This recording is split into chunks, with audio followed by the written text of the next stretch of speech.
Freedom Bookshop à Londres. Ici, dans les minuscules pièces de la librairie anarchiste au cœur de l'East End de Londres, nous trouvons les premières traces de Rudolf Rocker, ce révolutionnaire et humaniste oublié, ce grand combattant pour la justice.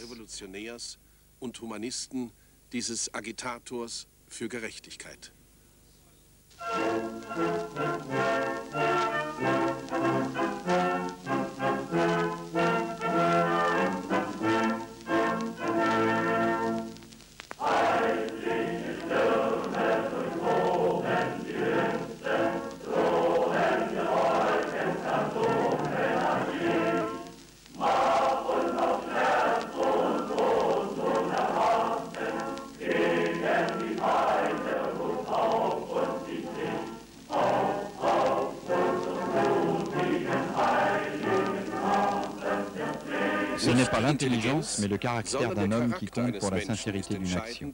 L'intelligence est un grand don, mais seulement si elle est employée pour une cause noble et pour le bien de tous.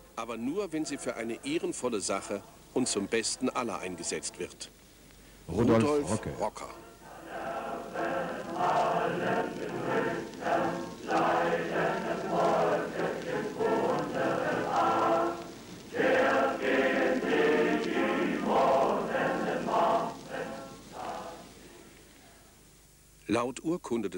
Selon les archives municipales, Rudolf Rocker est né le 25 mars 1873 à Mayence. Sa maison natale n'existe plus. Il reste une place vide dans la rue. Personne n'y fait attention.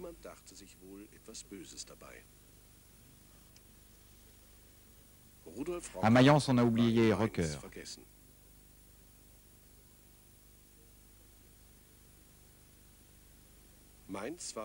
Lorsqu'il est né, Mayence était la plus grande place forte de l'Empire. Cette place forte était détenue par les militaires prussiens, une réalité que la population de Mayence ne tolérait qu'à contre-cœur. Elle était attirée par la manière de vivre des Français et par leur tradition révolutionnaire. L'occupation française fut tellement idéalisée que l'on considérait Mayence comme une banlieue de Paris.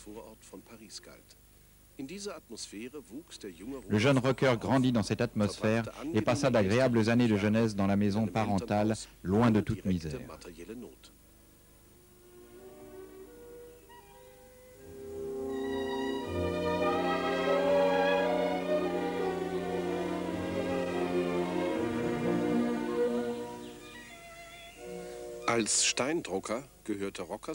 En tant que lithographe, son père faisait partie de l'élite ouvrière de l'époque qui disposait au moins du minimum vital.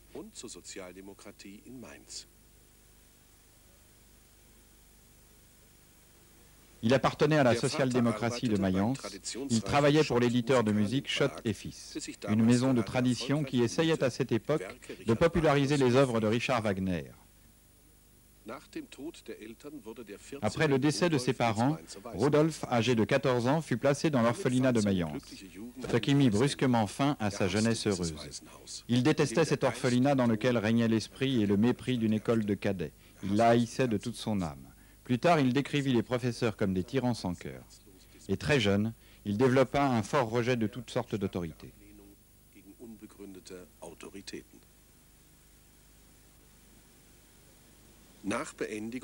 À la fin de sa scolarité, Rudolf s'engagea comme mousse dans la compagnie de navigation Cologne-Düsseldorf sur le Rhin. Mais son tuteur s'opposa à ce premier pas vers la liberté. Il exigea que Rudolf apprenne un métier artisanal. Ainsi, Rudolf devint relieur. Il eut donc accès à la littérature ouvrière révolutionnaire de cette époque. Son maître remarqua que Rudolf passait tout son temps libre à lire.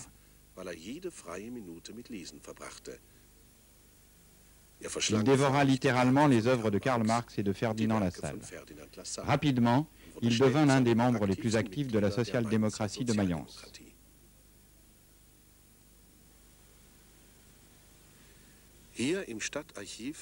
Ici, dans les archives municipales, on constate que Mayence fut un bastion du Parti social-démocrate.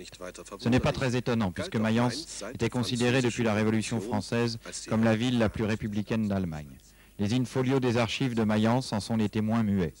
Tant que Mayence était sous administration française, la Société des Amis de la Liberté et de l'Égalité était aux commandes, jusqu'à ce que l'arrivée de la Prusse mit fin à ce rêve. Mais dans les tavernes, les anciens de 1848 continuaient à rester fidèles à la Révolution. Rudolf, âgé de 17 ans, cherchait à entrer en contact avec eux. Zu diesen Alten suchte der 17-jährige Rudolf Kontakt. Sein Lieblingsschriftsteller war Son écrivain préféré était Georg Büchner, qui avait participé aux barricades de 1848.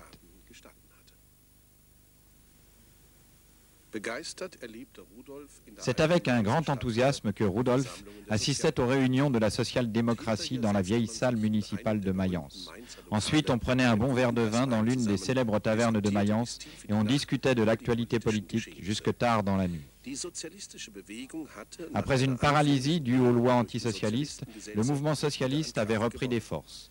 Le jeune relieur, Rudolf Rocker, participait vivement aux débats stratégiques de cette époque. Il montra déjà très tôt qu'il n'aimait guère être freiné dans son élan révolutionnaire, même par les autorités du parti. Lors de ces discussions, il fit connaissance de célèbres figures du parti, telles que Georg von Vollmar, le grand syndicaliste, et Karl Liebknecht.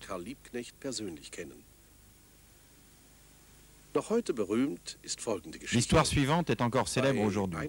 C'est à une de ces réunions politiques dans une taverne à Mayence qu'August Bebel avait prétendu face à la police qu'il s'agissait de sa propre fête d'anniversaire. Et la police dut se retirer. L'entente dans notre parti ne fut pas durable. Certains camarades, on les appelait les jeunes, critiquèrent le centralisme. Après de vifs débats, ils furent expulsés. Rudolf Rocker était l'un d'eux. En 1892, il fut cofondateur de l'Association des socialistes indépendants. Dès lors, sa pensée fut notamment inspirée par les idées des deux grands anarchistes, Bakounine et Kropotkin. Et dès 1892, Rocker dut fuir la police prussienne à cause de ses discours subversifs.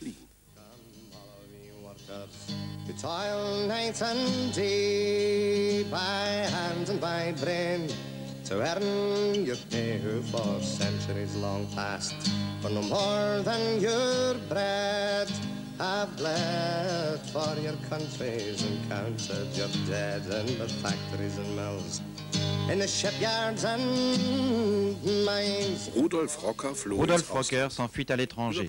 Passant par Paris, il atterrit comme de nombreux réfugiés à Londres. Au départ, il ne comptait pas y rester longtemps, mais finalement son séjour devait durer 25 ans. Les années les plus importantes de sa vie.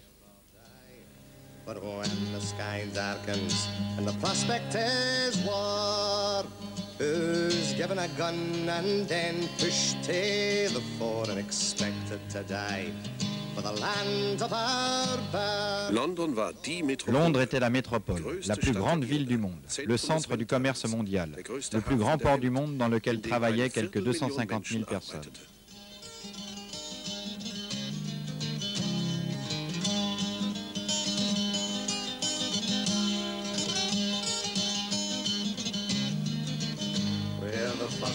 To starve, we're the first ones to die, we're the first ones in line for that pie in the sky, and we're always the last when the cream is shared out, for the worker is working when the fat cat... Londres fut la terre promise pour les réfugiés politiques du monde entier.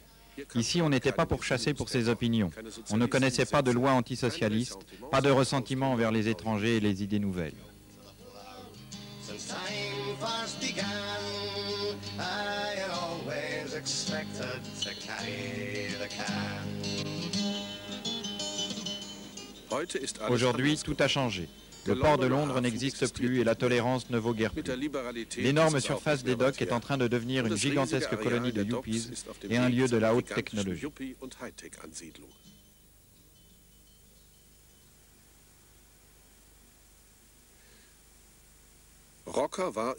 Rocker fut surpris par les monstrueux contrastes sociaux qui ne s'exprimaient pas seulement en pauvreté et richesse, mais aussi par le fait que chaque couche, chaque groupe de la population s'isolait dans son propre quartier, dans sa propre rue.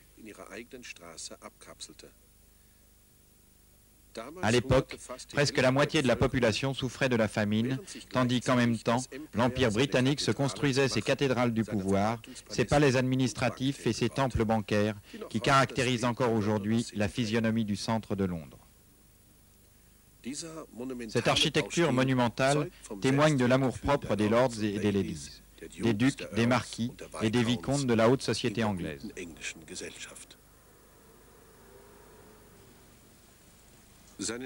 Rocker trouva son premier refuge à Soho. Il travaillait au cercle des socialistes indépendants allemands, qui fut également un lieu de rencontre des leaders anarchistes, parmi lesquels Enrico Malatesta, le grand combattant italien pour la liberté. Mais celui qui impressionna le plus le jeune Rocker, c'était le prince Kropotkin.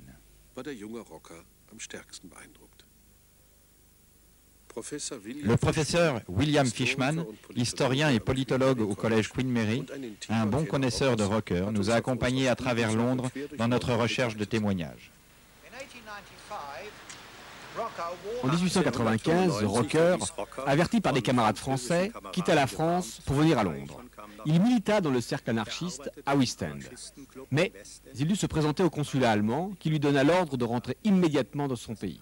Là-bas, il aurait dû faire son service militaire.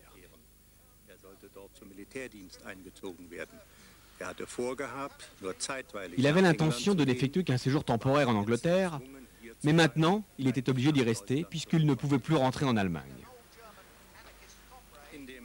Dans le cercle anarchiste, il rencontra un camarade allemand, Schreiber, du temps des jeunes, qui l'emmena chez les pauvres de l'East End. C'est la première fois qu'il était confronté à ce quartier, le plus terrible du monde occidental. Le quartier de la pauvreté, de l'immigration, de la déchéance, la plus grande concentration de population de Londres.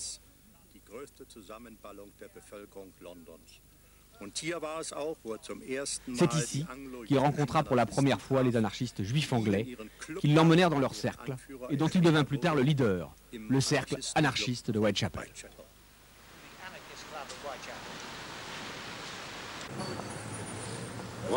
Rocker, du fait qu'il avait déjà noué à Paris des contacts avec des groupes anarchistes juifs de l'Est, ce qui lui avait permis d'apprendre couramment le yiddish, put rapidement donner des conférences, avec beaucoup de succès dans les cercles anarchistes de Whitechapel. Firmin Rocker, artiste peintre, un des fils de Rudolf Rocker, qui vit aujourd'hui à Londres, se souvient. Mon père connaissait des juifs dans son pays, mais c'étaient tous des marchands, des épiciers, etc.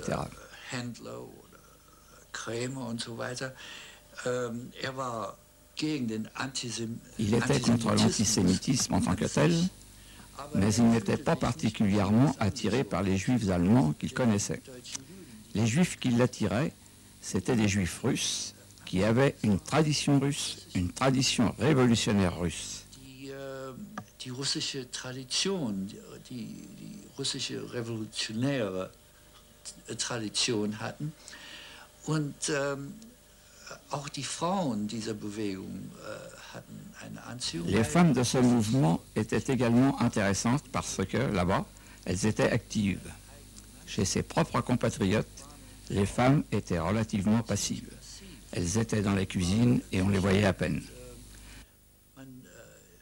Man sah sie kaum. Es war durch die Bewegung, dass meine Mutter und Mon père et ma mère se sont rencontrés par le mouvement. Ma mère s'y intéressait beaucoup et elle était peut-être plus dogmatique que mon père. Avant, elle avait été très croyante et cela s'est répercuté lorsqu'elle est devenue socialiste et anarchiste. Wurde auch auf später übergetragen, als sie Sozialistin, Anarchistin wurde.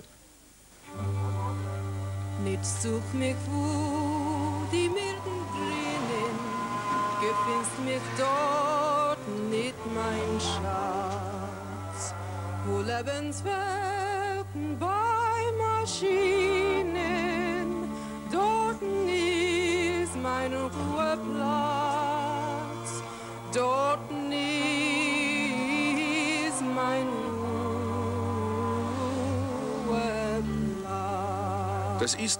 Depuis toujours, l'East End est un quartier par tradition d'immigrés.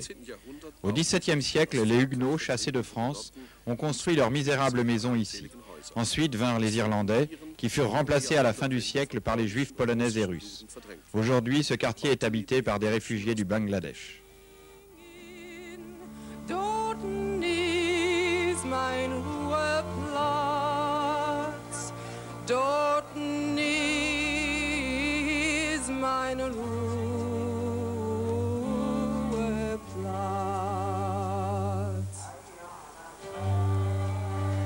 Such mich wo von Tannen spritzen, gefindest mich dort in... Même les formes de travail sont restées les mêmes.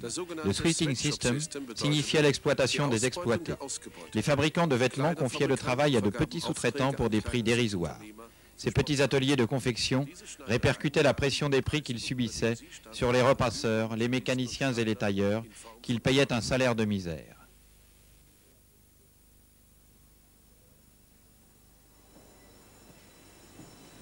Dans ces maisons qui entourent le magasin de M. Mohamed Noutz étaient concentrés les Juifs. Ici se trouvaient les ateliers de couture dans lesquels ils travaillaient sur les machines jour et nuit, exploités par les employeurs.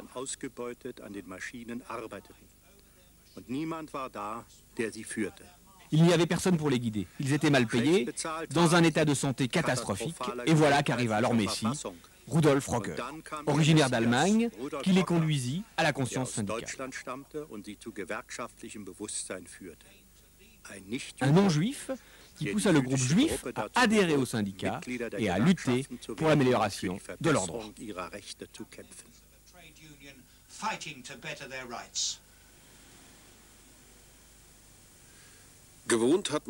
Les ouvriers habitaient juste à côté du lieu de travail. L'East End, et plus particulièrement le quartier de Whitechapel, était complètement surpeuplé. Il représenta rapidement la plus forte densité de population d'Angleterre. De 100 000 juifs en 1890, le nombre passa à plus de 300 000 en 1915. Ils habitaient dans de petites maisons dont les fenêtres ne s'ouvraient pas, sans eau et sans installation sanitaire. Ne parlons pas de la lumière au gaz, installée depuis longtemps déjà dans les quartiers mieux lotis. Une puanteur indicible émanait des rues dans lesquelles des êtres affamés cherchaient un travail quelconque. Les travailleurs indépendants, qui étaient souvent dans une meilleure situation, habitaient là, dans ces hôtels ouvriers.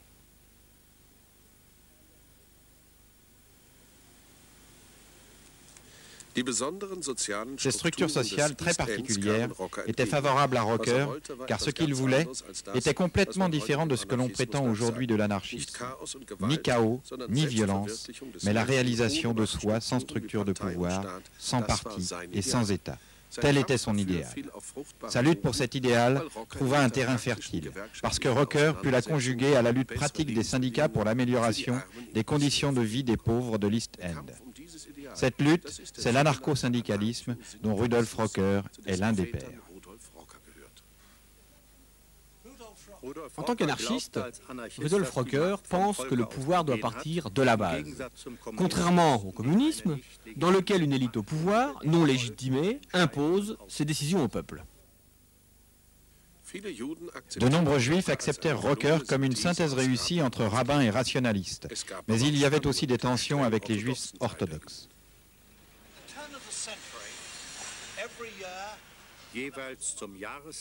Chaque fin d'année, à l'occasion de la fête religieuse juive de Yom Kippour, des milliers d'anarchistes et de communistes juifs se rassemblaient ici, au coin, devant la synagogue, tandis que les rabbins entonnaient leurs psaumes. Dehors aussi, on chantait des chansons blasphématoires, des chants de bataille athées. À la fin de l'office, les portes de la synagogue s'ouvraient brusquement. Les croyants sortaient armés de bâtons et de pierres et se jetaient sur les blasphémateurs qui attendaient ce moment, la cigarette au bec. Ils soufflaient la fumée à la figure des juifs croyants. C'était le point de départ d'une bataille de rue. De nombreux curieux s'étaient rassemblés pour regarder ce combat annuel, ces juifs fous qui se bagarraient entre eux.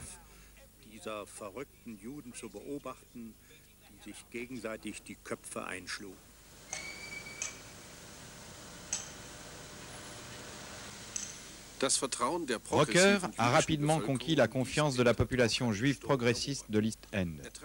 Pendant d'innombrables réunions, il était le porte-parole des Juifs. Mais ce ne fut qu'une partie de sa lutte. Rudolf Rocker, le non-juif allemand, est devenu à cette époque l'éditeur de deux journaux juifs les plus célèbres. L'un était Germinal, qui se préoccupait de politique, de littérature, de l'histoire du XIXe siècle. Voici Germinal. L'autre était l'Arbeiterfriend, un hebdomadaire juif dont les journalistes avaient été recrutés dans les rangs des meneurs anarchistes de l'East End.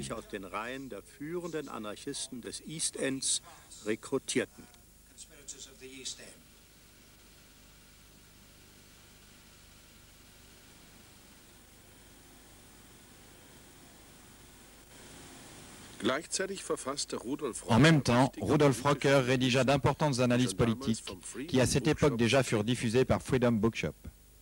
Freedom Bookshop est la plus grande librairie anarchiste de Londres et de toute l'Angleterre. Ces dernières années, de plus en plus de jeunes viennent nous voir, s'achètent des livres de Kropotkin, Bakounine, Malatesta et Rudolf Rocker. Les visions de ces grands penseurs deviennent de plus en plus importantes pour la vie actuelle, notamment pour les jeunes gens. Peu importe que les auteurs soient déjà morts depuis bien longtemps.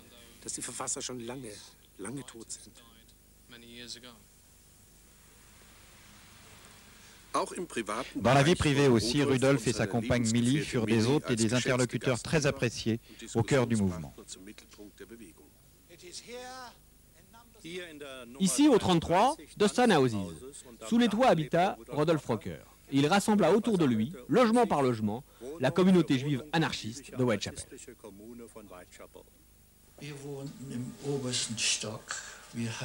Nous habitions au dernier étage. Nous avions une cuisine et 2 pièces. La grande pièce était le bureau de mon père et elle servait également de chambre à coucher à mon frère aîné Rudolf.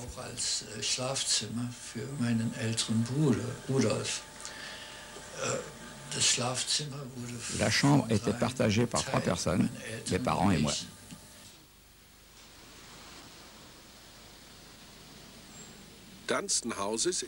Dunstan Houses est lié à l'époque exceptionnelle de l'épanouissement de l'anarchisme juif dans l'East End. Ici, dans ce deuxième appartement, Kropotkin avait ses presses et publiait sa propagande qui était envoyée en Russie. Ici, l'anarchiste Zablitsky, une des amies juives de Rocker, avait organisé un repas en faveur des mutins du cuirassé Potemkin.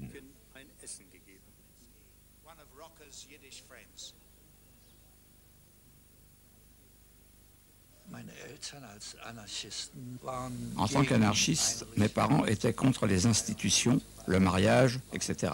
C'était une affaire privée qui n'avait rien à voir avec l'État et l'Église. Ce qui était étrange, c'est que leur vie commune était en fait assez conventionnelle. L'activité politique de Millie ne se limitait pas au domaine social. Elle agissait aussi sans cesse pendant les grandes grèves des dockers de l'East End.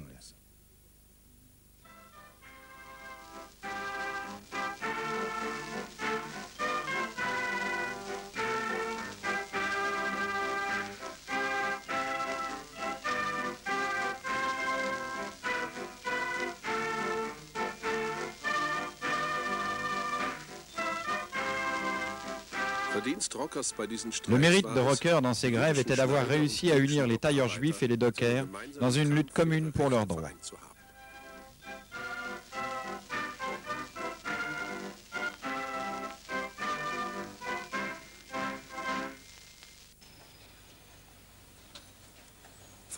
Les lieux historiques qui comptent l'histoire de l'East End et de ses habitants sont abandonnés et en ruine.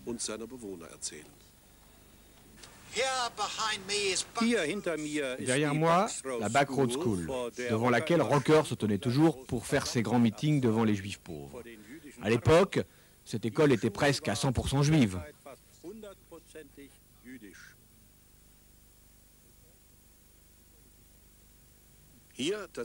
Voici l'auditorium de l'Assembly Hall pendant un grand discours de Rocker au sujet de la grève de l'East End en 1912. Aucun autre orateur du mouvement n'était capable de remplir de grandes salles comme l'Assembly Hall.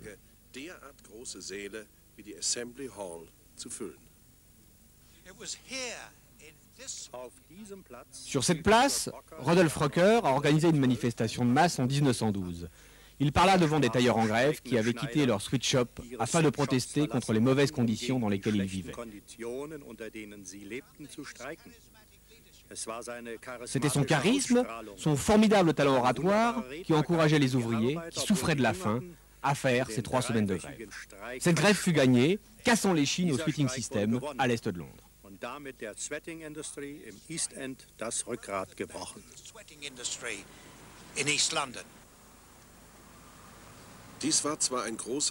Certes, ce fut un grand succès, mais au fond, les conditions sociales n'avaient pas changé. Nous voyons ici une rue typique des quartiers pauvres, dans le style victorien, pratiquement intact. Au coin, une grande école, et à gauche, le bordel de Miss Rose. Ici, à cet endroit, 2 porteurs de valises sous ont trouvé, le 13 août 1888, à l'aube, le cadavre d'une femme. Son corps était ouvert du ventre jusqu'au cou, ses intestins répartis sur la poitrine.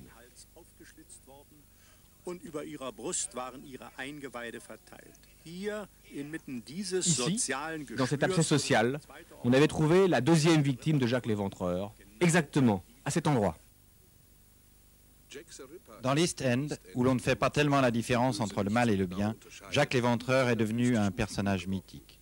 Dans ce climat social, Rocker voyait une mission importante dans l'éducation des ouvriers. C'est ici, dans ce terrain vague, que Rocker avait son fameux cercle d'éducation de 1906 à 1914. Il initiait des milliers d'ouvriers juifs à la langue anglaise et à la culture occidentale.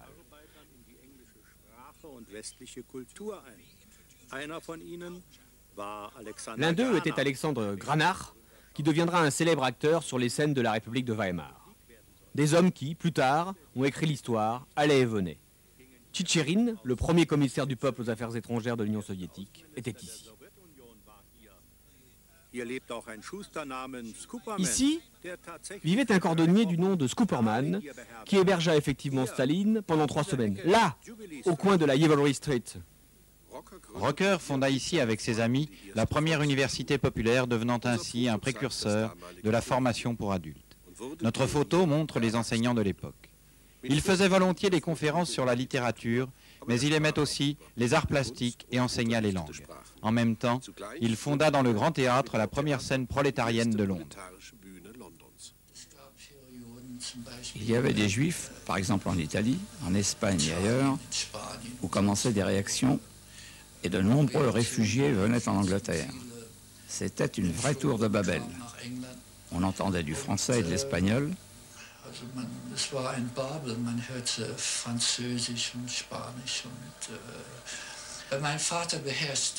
Mon père maîtrisait plusieurs langues. Il parlait parfaitement le français à cette époque et il était déjà assez connu internationalement.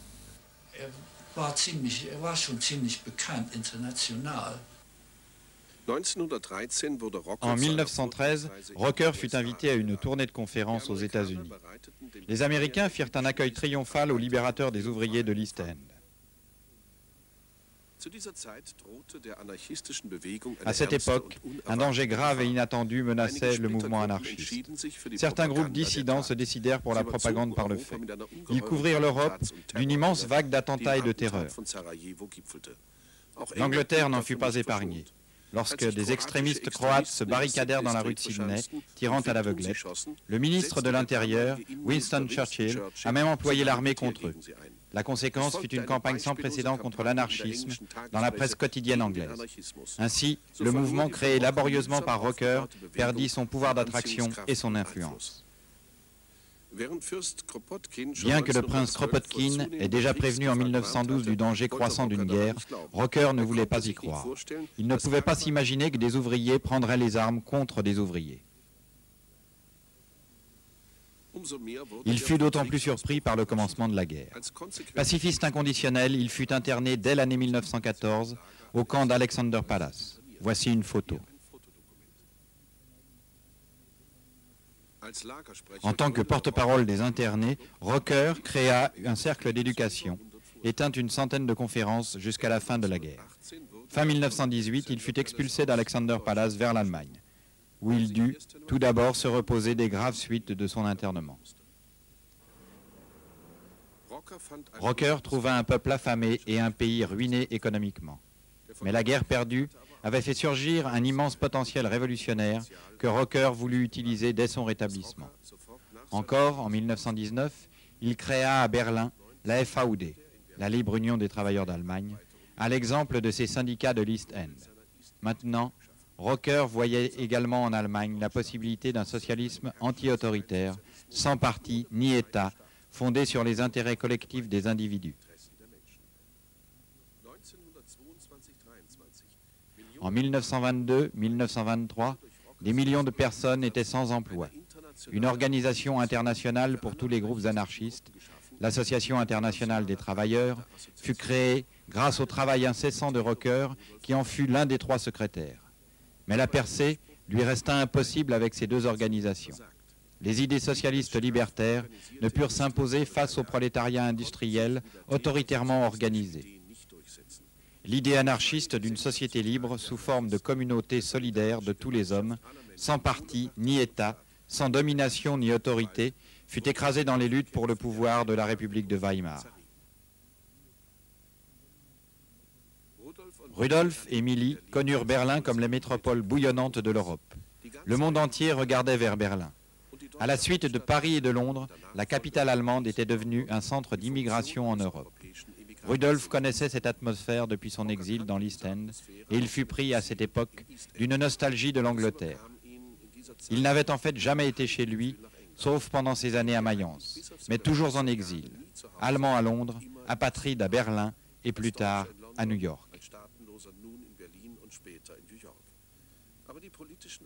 Mais les activités politiques à Berlin et les contacts internationaux laissèrent peu de place pour ces sentiments. Le logement des rockers devint le point de rencontre pour les amis du monde entier. Un invité particulièrement bienvenu, l'une des figures marquantes sur la scène anarchiste internationale, était le leader anarchiste espagnol Durruti. Le seul papier que j'ai falsifié dans ma vie, c'était le passeport de Durruti. Durruti et Escaso n'étaient désirés nulle part et ils devaient voyager avec de faux papiers.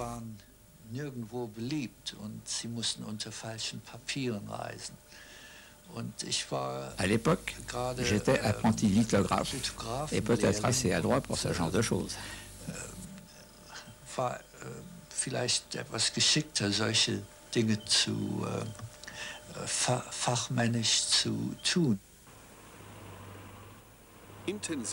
Rocker entretenait des relations intenses avec des poètes révolutionnaires. Le jeune Théodore Plivier, qui devint célèbre après la Seconde Guerre mondiale pour sa trilogie Moscou, Stalingrad, Berlin, venait souvent chez lui. Rocker avait une relation privilégiée avec le grand poète de la Révolution allemande, Erich Mühsam, qui lui dédia les vers suivants. Ich bin ein Stern, der seinen Gott erhält, der seinen Glanz in dunkle Seelen stellt, der einst in fahle Ewigkeiten fällt. Wo ist, der meines Wesens Namen nennt, der meine Welt von meiner Sehnsucht trennt? Ich bin ein Pilger, der sein Ziel nicht kennt. Mühsam war ein sehr, Mühsam avait une personnalité très attrayante et je crois qu'il avait beaucoup de respect pour les connaissances de mon père. Je pense que mon père avait aussi une influence déterminante sur lui, l'éclairant un peu sur les tendances communistes qu'il avait, comme on peut le comprendre depuis les expériences de la guerre et celles faites pendant l'époque révolutionnaire. Von den kommunistischen Neigungen, die hatte, ganz begreiflich nach seinen Erfahrungen während des Krieges und in der Revolutionszeit, ihn da etwas aufzuklären.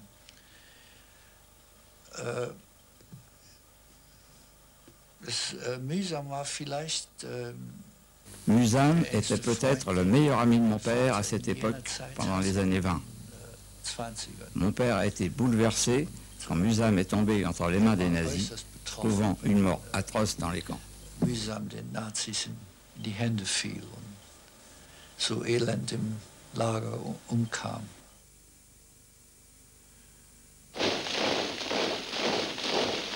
Rocker lutta avec tous les moyens disponibles contre ce qu'il appelait la tumeur cancéreuse brune. Mais les signes du temps étaient défavorables. La prise du pouvoir par les nazis ne put être empêchée par une résistance solidaire des travailleurs.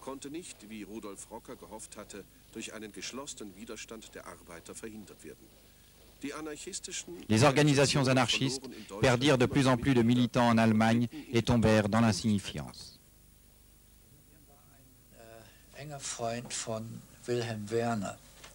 C'était un bon ami de Wilhelm Werner qu'il connaissait du mouvement des jeunes.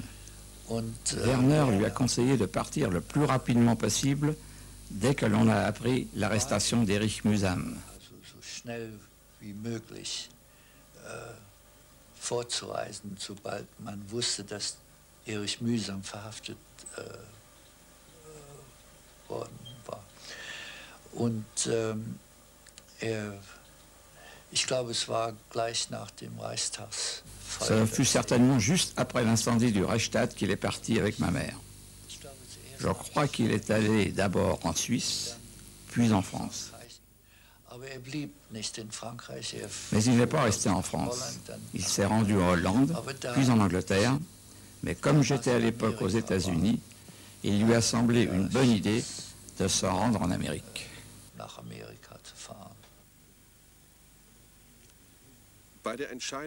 Dans le choix entre l'esclavage autoritaire et la défense des libertés conquises par le peuple au cours de longues luttes, il ne doit pas y avoir d'hésitation.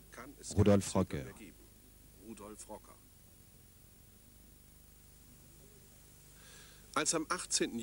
Lorsque le 18 juillet 1936 commença la guerre civile espagnole, Rocker n'avait plus de doute. L'ancien pacifiste croyait que les armes étaient le seul moyen pour faire face à la barbarie du fascisme. Depuis son exil aux USA, cet homme, âgé de 63 ans, lutta inlassablement pour la République espagnole. Rocker contribua au fait qu'en mars 1937, le premier bataillon américain de volontaires, Lincoln, participa au combat de Madrid. Zurück ging's Schritt um Schritt und die Faschisten brüllten schon, gefallen ist die Stadt Madrid. Da kamen sie aus aller Welt mit einem roten Stern am Hut. Im Manzanares kühlten sie dem Franco das zu heiße Blut. La République espagnole était aussi le grand espoir des anarcho-syndicalistes.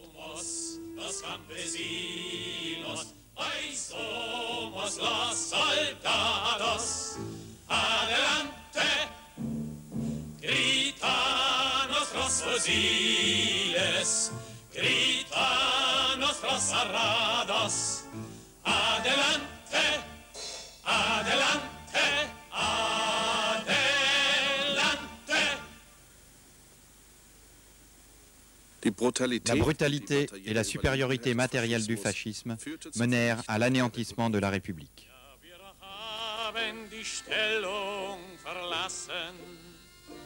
Denn es half auch kein O Herr mon Dieu, Kameraden der Interbrigaden, unseren Toten ein letztes Adieu. Abattu par les bombes de la Légion Condor, il ne resta plus que le chemin de la défaite. Rocker pressentait que non seulement l'Espagne, mais l'Europe et le monde entier allaient vers une sombre époque. Il acheva alors aux États-Unis son œuvre principale, Nationalisme et culture.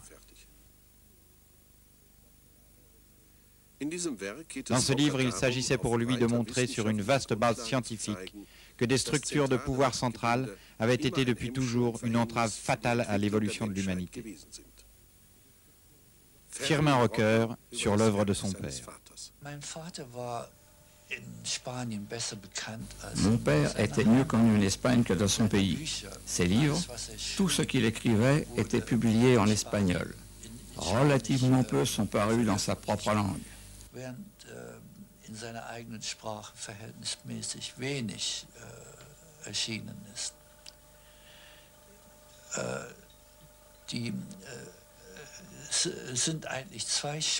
En fait, toute son œuvre est contenue dans deux langues, l'espagnol et le yiddish.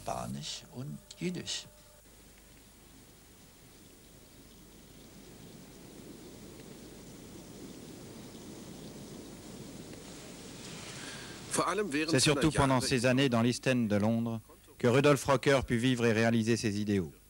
Il avait su unir la théorie et la pratique et libérer les hommes de leurs jougs sans les mettre dans une nouvelle camisole idéologique. Il ne s'est pas battu pour eux, mais avec eux.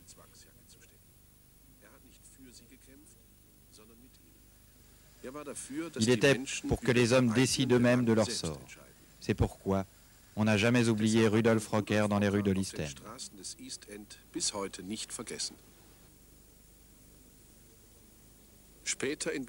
Plus tard, à Berlin, les temps heureux, comme sur la peinture de Firmin Rocker, se firent rares.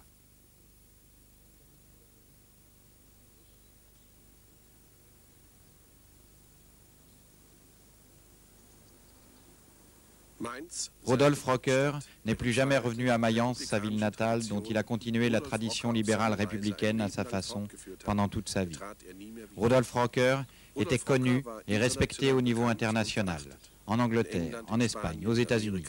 Il semble être oublié à Mayence. Probablement parce que dans la pensée allemande, l'anarchisme est synonyme de terreur et de chaos. Or, les objectifs de Rudolf Rocker n'étaient ni la violence ni la terreur, mais un idéal profondément humaniste. La solidarité fraternelle de tous les hommes. Un monde dans lequel les armes, la peur et la méfiance sont de trop. Un monde sans oppresseurs et sans opprimés, un monde sans dirigeants et sans dirigés, sans victimes et sans héros de l'histoire.